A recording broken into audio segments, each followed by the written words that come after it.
Imagine a country with almost no natural resources. No oil, no gold, no massive farmland, no giant rivers, no huge population. And yet, today, its citizens are among the richest people on Earth. In fact, this tiny nation became wealthier than countries that were blessed with oil, gas, diamonds, and every resource you can think of. So, how did a country with almost nothing become one of the world's biggest success stories? And more importantly, what can the rest of the world learn from it? This is the incredible story of Singapore. Part 1. A country nobody believed in. When Singapore became independent in 1965, the future looked terrible. The country was tiny. It had almost no natural resources. It depended on imported water. Unemployment was high. Many people believed Singapore would struggle just to survive. Some experts even thought the country had no realistic path to becoming rich. Think about it. If a country doesn't have oil like Saudi Arabia, or huge industries like America,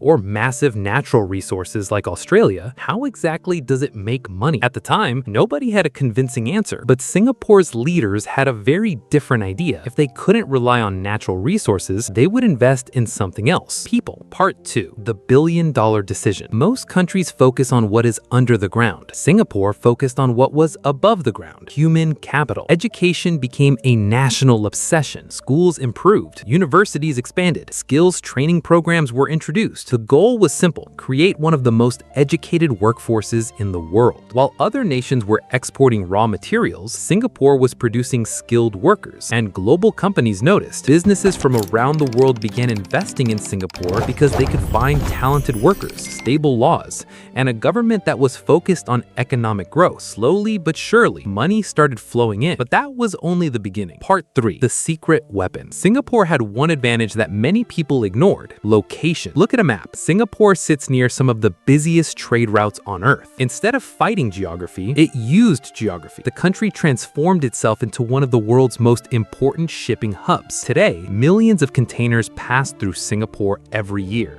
Products from China, Europe, America, India, and dozens of other countries. Even if Singapore didn't manufacture every product, it became a critical part of global trade. And whenever global trade grows, Singapore benefits. It's like owning a toll booth on one of the busiest highways in the world. Part 4. From port city to financial giant. But Singapore didn't stop at shipping. It wanted something even bigger: finance, banks, investment firms, global corporations. The country worked hard to create a business-friendly environment. Companies felt comfortable investing there. Investors trusted the legal system. Entrepreneurs found opportunities. Over time, Singapore became one of the world's leading financial centers. Today, trillions of dollars move through its financial system. Think about how crazy that is.